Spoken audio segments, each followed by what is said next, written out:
Jiko, the heart of Africa, or the butt of Africa?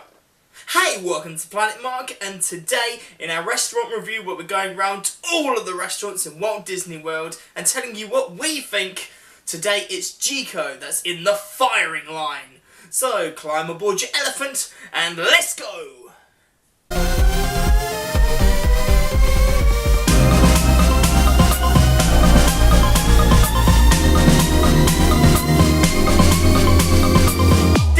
Submission by Gareth and Laura. I have checked and it is a different Laura. It's definitely a different Laura.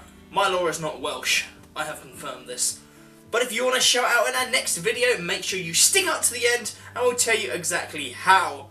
But first, remember to hit that subscribe button and that bell notification to be told of the next great upload. But back to today. We could be looking at the atmosphere, the cost, the food quality, before giving it our overall rating. But first, let's take a look back at the history of Jiko. Located in Jambo House of Animal Kingdom Lodge, Jiko, the cooking place, opened on the 16th of April 2001. Jiko actually in Swahili translates as a cooking place. So technically what you're saying every time is a cooking place, the cooking place. Which admittedly does not have that much of a ring to it, so they're probably better off calling it Jiko. Again, this signature dining location is only open from 5:30 till 10 PM, so it only serves dinner, not breakfast or lunch. But let's take a look at the cost. Disney classes this as a free dollar sign restaurant, so guests are looking at spending anywhere between $35 and $60 per person per meal.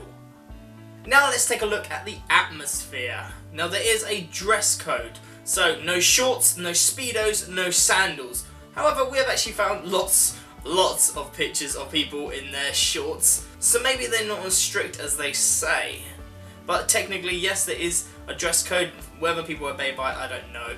So as you're walking up to the restaurant, you'll find this big bank of windows overlooking a huge, lovely fountain, like a water feature, with loads of rocks. And you'll just think, soothing. Oh, my feet are dangling in a pool of water.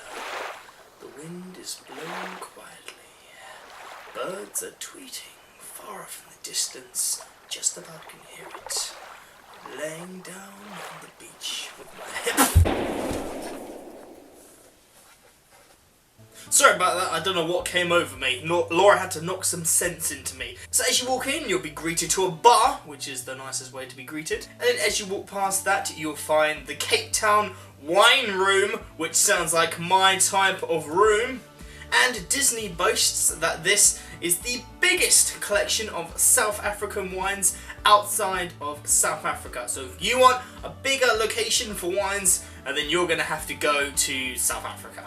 So finally, as you enter this beautiful room, it's like, if you look at the colours, just look at the beautiful colours, it's like something that's been taken straight out of The Lion King, that fantastic film that we all love. I mean, look at it, don't you just want to just hold your firstborn son over a cliff edge, right in front of the sun, without any sunscreen?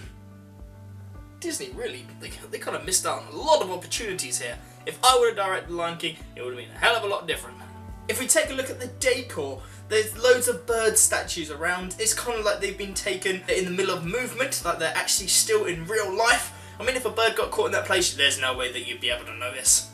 Again, Jiko means a cooking place, and that's exactly what this is. From the clay tile ovens to the marble tops, and even look at those mismatched chairs. I mean, I'm not entirely sure whether they're supposed to be mismatched, but it just works so well in creating this atmosphere. It doesn't feel like it's been carefully put together. It feels like it's just a mishmash of African traditions, which just seems so cool. And if you look closely at the oven, you'll find a little cheeky hidden Mickey. I mean, everything about this restaurant is beautiful. Even just looking at the floor, take a second to look at the clean floor, hopefully clean floor, but it's been made of ingrained sleeves of wheat. I mean, if you even look at the columns, there's rings around the columns. You might be mistaken thinking, oh, they're supposed to represent trees. No, they're supposed to represent the rings around the women's necks in tradition African style. Let's take a quick look at the lighting. I've never even seen this in a restaurant before, but basically the lighting changes during the evening from a more yellowy to an orange as it goes later on, and finally to a more intense red at the end of the evening. This is kind of to make you feel that you're actually on the savannah. Tiny little details I keep going on about, but these are the kind of things which make Disney restaurants. You can't say this isn't Disney.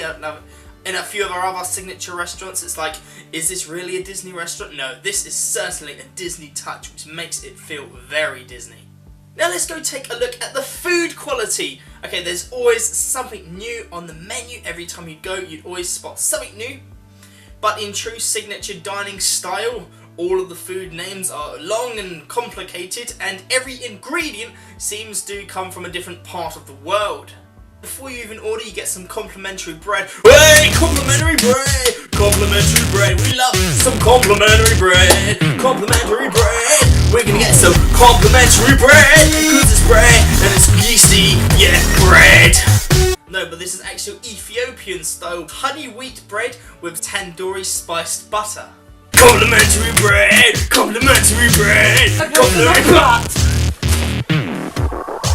Let's take a look at what's on the menu. I love me some grubs.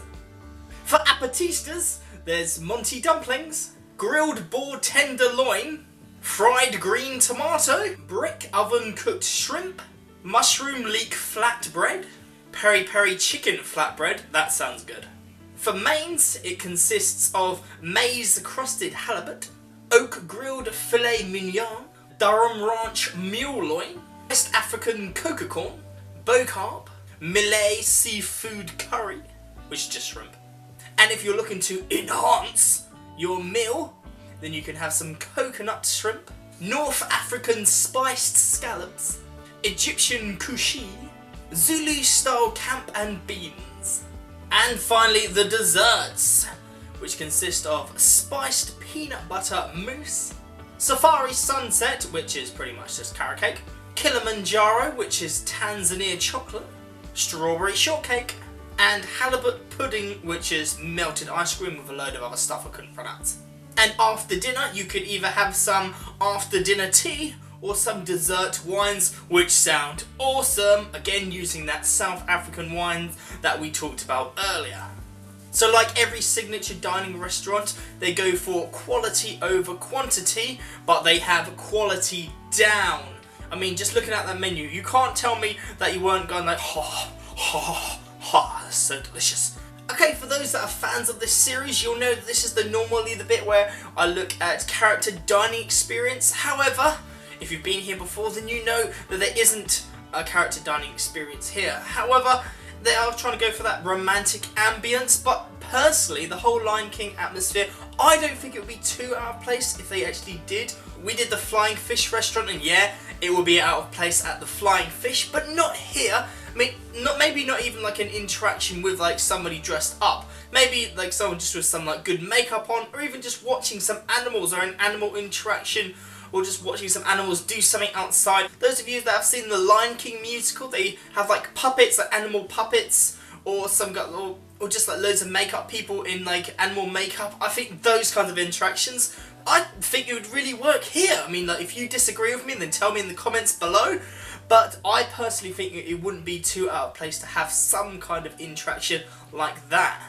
And finally, at rating, we're going to take in the atmosphere, cost, food quality, and to give you our final verdict.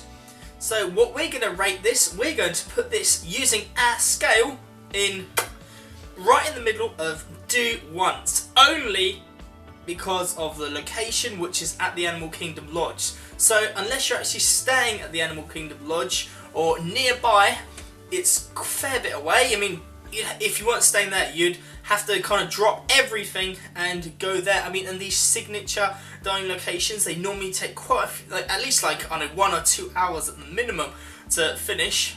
Not that you would be bored, it's just maybe if it was in the parks, we definitely would have put this at the do multiple times. But it's not. But that doesn't mean the food's bad. The food is absolutely fantastic, it sounds delicious. The wine, if you like wine, it's perfect. The whole romantic ambience and uniqueness means that it's definitely something that you need to try at least once. But that's just my verdict. If you think any different, then tell me in the comments below.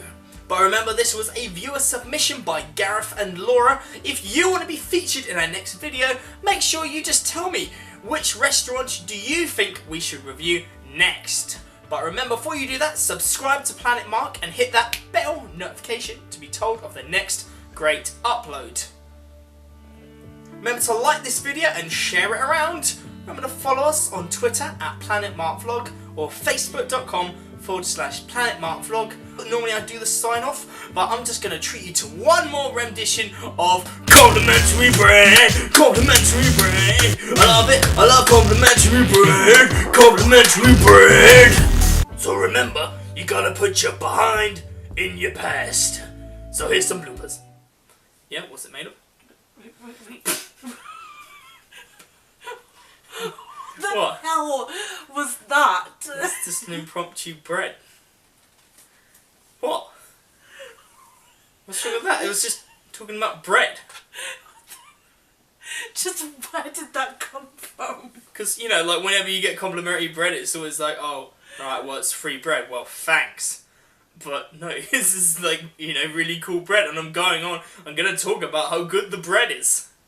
You got excited about it before you spoke about it. Yeah, no, that was sarcasm. That was sarcasm, and I'm going to go on to say how awesome the bread is. It didn't sound sarcastic. Complimentary bread. Complimentary bread.